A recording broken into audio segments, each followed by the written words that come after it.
November 29th, 1943.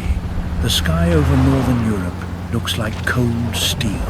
Inside the tail of a B-17 nicknamed Rikki Tikki Tavi, a 19-year-old gunner named Eugene Moran grips the handles of his twin 50 cals. Just another day in the war, or so he hopes. Outside, more than 300 bombers move in tight formation, heading toward Bremen, one of the most heavily defended cities in Germany. Every man knows what that means. Flak, fighters, and the kind of fear you never quite get used to. The intercom crackles, the engines drone like a heartbeat. Then, the voice everyone dreads cuts through the static. Bandits, 12 o'clock high. In an instant, calm turns to chaos. The gunners snap to life, scanning the sky for the dark dots that mean death is coming. And for Jean, in that lonely glass bubble at the back of the fortress, this will be the day his world falls apart, literally. The quiet doesn't last. 10 minutes from target, the sky just erupts. A squadron of German Brof 110 seconds comes screaming in, twin-engine killers loaded with something brand new, 21-centimeter rocket mortars.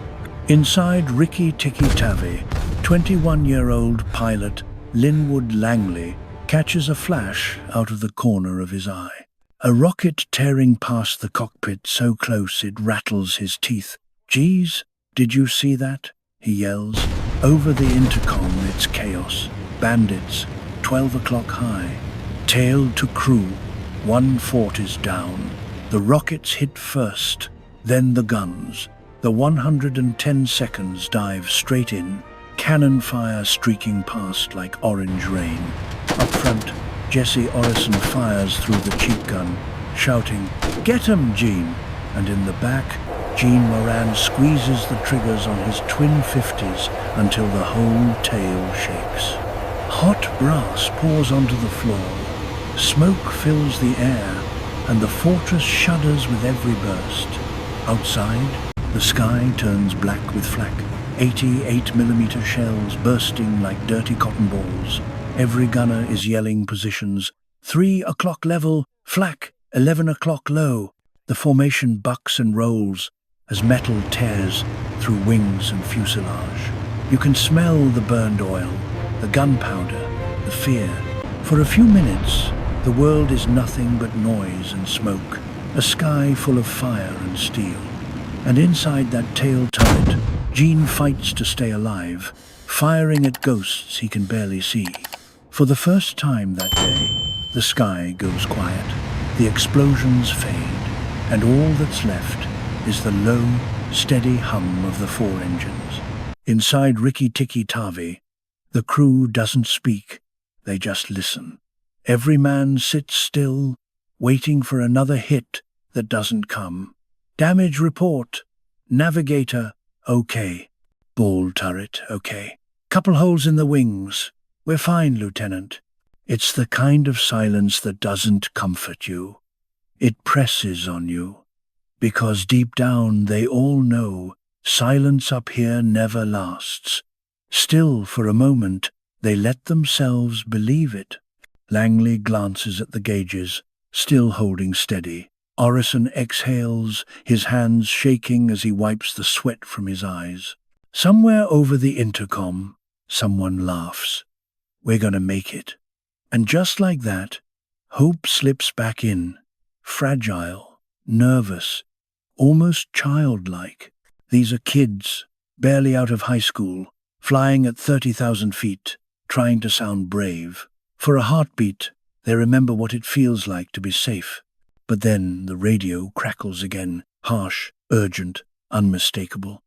"Bandits! They're back! Every head snaps up!" The brief calm collapses into dread.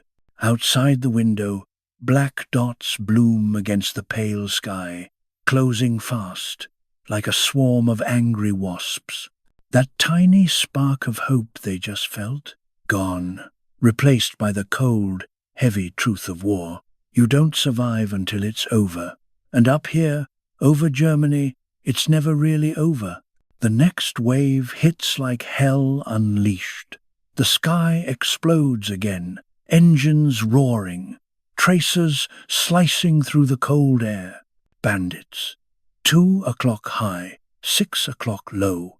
German 190 seconds and 109 seconds dive straight into the formation, firing everything they've got. For a second, it's impossible to tell where the sky ends and the fire begins. In the back of Rikki-Tikki-Tavi, Moran grips the handles of his twin. 50 seconds, tracks a fighter cutting across his sight, and lets loose. The whole tail shakes from the recoil, hot brass shells raining at his feet, the smell of gunpowder thick in the air. He sees one German fighter roll, trail smoke, and disappear. He doesn't have time to celebrate. The fortress lurches hard to the left. The formation ahead, it's pulling away. That's when Eugene realizes they're slipping behind. Langley, what's going on? We're dropping back. No answer, just static. He glances out both sides. The engines look fine. No smoke, no fire. But the feeling in his gut says it all. They're falling out of formation. And once you're alone up here, you're a sitting duck. More German planes swoop in, circling like vulture. Down below, his best friend Pee-wee, the ball turret gunner, shouts through the radio, voice half laughing, half terrified, "Mo! There's a son of a bitch coming straight up our ass." Eugene spins his guns, squeezes the triggers, a roar of thunder. The Messerschmitt flashes past, smoking and broken. Then silence. "Buddy, I'm done." The radio cuts out. Eugene's chest tightens. Pee-wee's gone. Before he can even think, another German fighter slides up beside him, close enough that Eugene can see the pilot's eyes through the canopy. The man points at Eugene, then down at the ground. It takes a second to hit him. He's telling Eugene to bail out. For a heartbeat, the world goes still. Is he the only one left? Are the others dead? He hesitates, eyes locked with the enemy. Then, a burst of gunfire rips through the fuselage. Someone else on the fort is still alive, still fighting. The German jerks his stick and banks away. The moment's gone, and now the wolves close in. Dozens of fighters tear into the helpless bomber. The tail erupts in sparks and shrapnel. Glass shatters, metal screams. The air turns red. Eugene's guns jam. He tries to clear them, hands shaking, bleeding. He gets one working, fires a few desperate bursts before more rounds slam into him. Both arms break, ribs shatter. He screams, but he keeps fighting. Even with his arms useless, he won't stop pulling that trigger. Then the B-17 gives one last groan. Deep, metallic, final. The floor tilts. The tail jerks. And suddenly, Eugene feels it. The whole tail section is tearing away from the plane.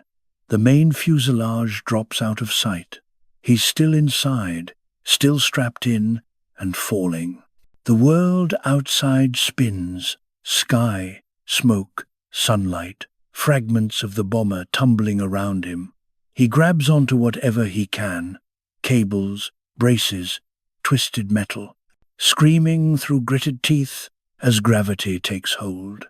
One man, one tail section. Falling alone through the freezing German sky. The B-17 gives one last, terrible groan. Metal twisting and screaming, like a living thing that knows it's dying.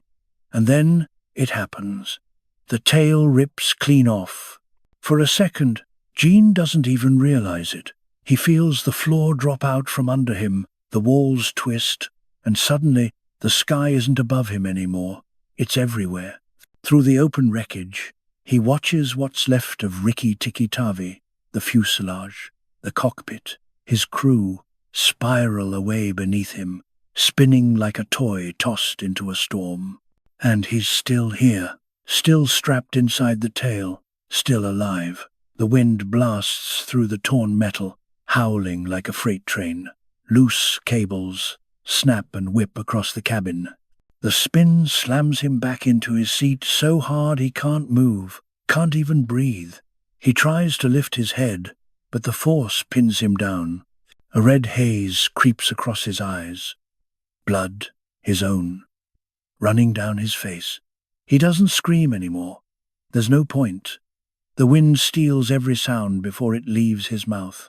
All he can hear is the roar of the air, that deafening, endless sound of falling. Time slows to nothing. The ground isn't even real anymore. Just an idea somewhere below him. Every spin feels like another heartbeat trying to stop. He thinks of Pee-wee, of the crew, of home. He tells himself, "Hold on, Gene. Just hold on." The tail keeps spinning faster. The pressure crushes his chest. It's tearing the air right out of his lungs. His ribs grind with each turn. The world fades to grey. One sound, wind. One thought, don't let go. Then, impact. The tail smashes through the trees with a violence no man should live through. Branches rip through aluminum, shredding it like paper. The world flashes white, and then silence. When Gene opens his eyes, there's light. He's on the forest floor, gasping for breath. Above him, the twisted tail section hangs in the trees like some broken monument. He lifts his hands, both arms shattered, and feels the side of his head. There's a crack in his skull so deep he can feel the soft pulse beneath it. But somehow, he's alive. No parachute, no miracle, just the impossible. After falling thousands of feet in a piece of torn metal, against every rule of physics, every law of war, Eugene Moran is still breathing. When Gene opens his eyes, the world is quiet. No engines, no gunfire, just the soft hiss of wind moving through the trees. For a heartbeat, he can't tell if he's alive or dead. Then the pain floods back. Every breath burns. His arms hang useless. His ribs grind with every move. He reaches up and feels the side of his head, a deep fracture, soft under his fingers. Above him, what's left of Rikki-Tikki-Tavi is wedged high in the branches, a twisted monument to the men who didn't make it. He's lying beneath it, half buried in snow and dirt, and somehow still breathing. He starts to crawl.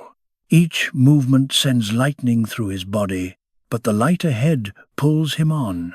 He doesn't think, he just moves. Then, voices. At first, his stomach turns cold. Germans, execution. But the words come clearer, French. A group of French laborers from a nearby camp, with a few German soldiers, find him. They stare in disbelief. This man has fallen from the sky and lived. They carry him through the forest to a small field hospital. There, a Serbian doctor works through the night, setting bones and placing a thin metal plate across the shattered part of Gene's skull. He survives.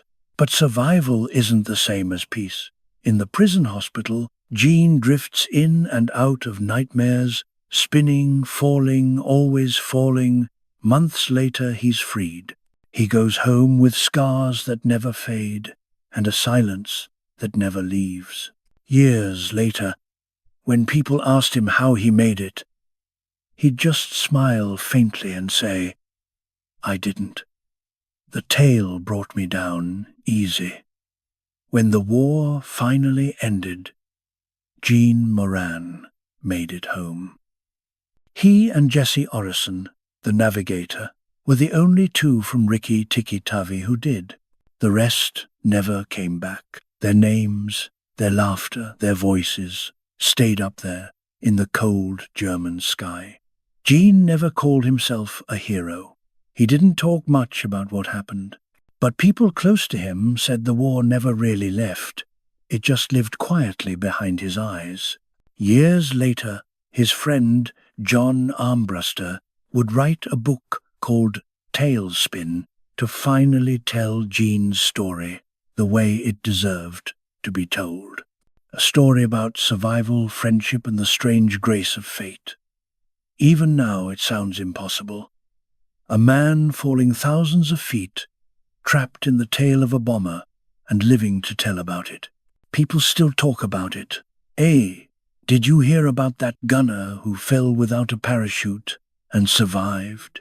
Yeah, that's one story everyone should hear. Because in the end, this isn't just a war story. It's about what keeps a man alive when everything else falls away: hope, faith, and a will that refuses to die.